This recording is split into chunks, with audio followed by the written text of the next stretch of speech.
You're listening to the Plastering Podcast, episode 2. Today we're joined by Billie Jo Judd.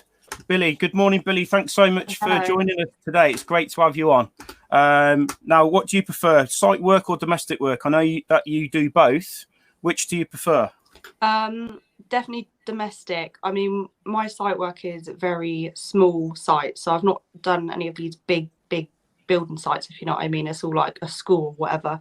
But I just find with them site works, I don't know if they're all the same, maybe it's just me, but it's just thick of mud when you get out your van just to go to the different sites. You got all you have to wear your high vis, you have to have safety boots. It's all very, before you even get in the room to start, it's like, have you got this, have you got that, have you got that? And it's like, God.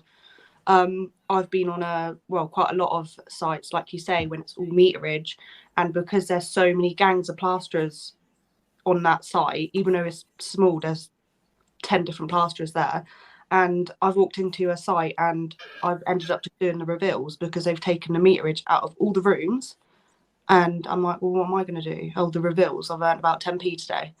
Like, so it's a bit, do you know what I mean? I don't like that side of it. Like Alex said, it is selfish. People are literally like, they go in there, they get the meterage and then they're out. They don't care who's coming in next. Like they don't want the reveals because there's no money in it, so they leave that to someone else. So that side of it I don't like. Also, I find when a lot of sites say, oh, we'll get the materials, and sometimes it's like 4 days until they turn up. And then what? So I'm going to sit around for 4 days without getting money because you told me to be here because you need it done and nothing's there. So I haven't really had any good experiences on sites, to be honest with you. No. Like at all.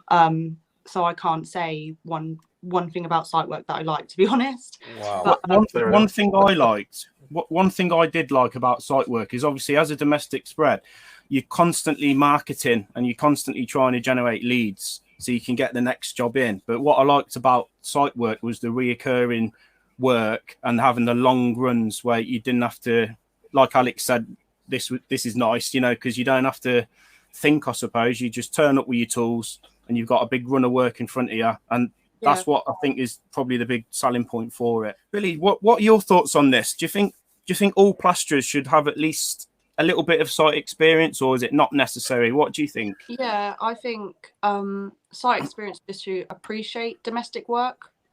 So appreciate being cleaner, meeting new people, better money, I suppose, just to appreciate more domestic work, really. But I also think not too much site work, because I do find when people are on meterage, they do tend to like kind of drop off the better kind of perfectionist kind of thing. I'm like, I've met plasterers that are on site and their work wouldn't be what I would class as up to standard because they're just so used to just getting it on. Yeah. And on site, obviously they got that rule. I'm not 100% sure what it is, but if you stand 2 meters away and you can't see any blemishes, it passes. I think the light has to be 2 meters. It's in the center of the room now, isn't it? So no more glancing light. And I'm like, well, I'm like here checking my wall sometimes, and you know, so I'm like, just site work, just to appreciate what domestic is all about, but also not too much, because I do find people can just drop off the standards a little bit. Big time. Yeah. What's your workload then, Billie? Are you typically mostly domestic these days? Yeah, pretty much. I get the odd site work now, just like, you know, if they just need to get the job done. So a site manager or someone will ring up and be like, look, we need to really push this job on. We need as many like bodies on the job as possible. Can you jump on it? And that's only probably like twice a year, so not a lot. But that's when you're like, great, got to find a high vis, got to find some steel toe caps. So helmet. Yeah, and all that. Guys, I just want to say as well, if you're not following Billie, is it Instagram, Billie? That you mainly, and the Princess Plasterer, guys, jump on there, check out some of Billie's work. It is top drawer, honestly. Some of the work she's turning out is first class. Your dad trained you, didn't he, Billie? Yeah, he did. Is your dad still on the tools, or? He is. I don't think he'll ever stop, to be honest. He he stopped for about a month last year or 2 months because he had an op, and he literally would turn up to my job and just sit in the corner because he was just so bored. Like, honestly, he's like, I can't stop this. I've had a couple of months off and I just can't. And then he was back on the tools as soon as he got the all clear. So yeah, he won't ever stop. Yeah, I've seen some of your images where you're looking like a girly girl, if you don't mind me saying. Yeah. And I've got a daughter. My daughter Lola's 16, and she's into her nails and all this. And I can see that on some of your images, you're looking dead girly, and then on others, you've got a couple of bags of plaster on your shoulder, and or you've got them dabbing the wall. How was it for you first working with your dad, being a girl? Were people shocked that you went into the trade, or do you feel that now girls are more accepted into the trade? Yeah, 100%. I was actually talking to Clive Holland the other day on the radio about it, literally the same thing. And I was just saying that when I first started, it was more like, oh, are you just here helping your dad today? Like, and it was like, actually, I'm doing an apprenticeship. Like, it wasn't never taken seriously, ever. It was like, oh, you're young, you've just gone to work with dad today. And it's actually like, no, I'm actually taking this up as a full-time career. Yeah. Where now it's a bit like, oh, it's really nice to see a girl in the industry, where before it was just completely like, nah, that's not serious. That's just a fake, let's say. Wow. Okay, because it's really interesting for me, because I've been on socials for years and years and years, and of course you get a lot of these old school beliefs, especially from the older guys. Oh, women can't be plasterers. They haven't got the stamina. They haven't got this. They haven't got that. But then when you look at your socials and people like Steph Lees, the pink plasterer, I think it just proves to people that it's all bollocks. Like, if girls want to be a spread, they can outspread you. Do you know what I mean? I think we've got to change things up.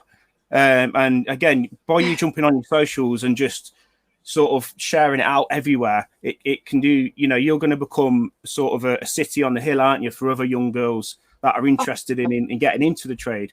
So I think what you're doing is brilliant. I think a lot of the time as well, like when I first started, my dad was like, this is going to destroy your body. Like, just so you know, I'm just giving you the heads up. Your body is going to be absolutely destroyed.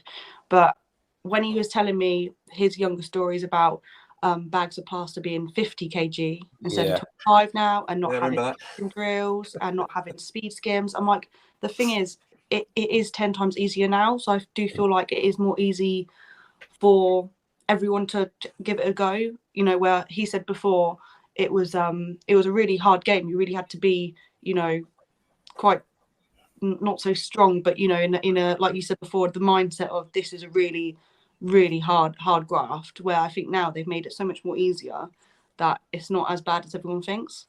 Yeah. I think the destroying your body argument, if me and Eric did a podcast called Plastering and Fitness, and as you guys know, Eric's got a background in personal training, and he's what were you now, 60, Eric? Yeah. 60. 60? And he's in better shape than me. Go on, Eric, lad. And there's this, I think there's this misconception of plastering is going to kill your body.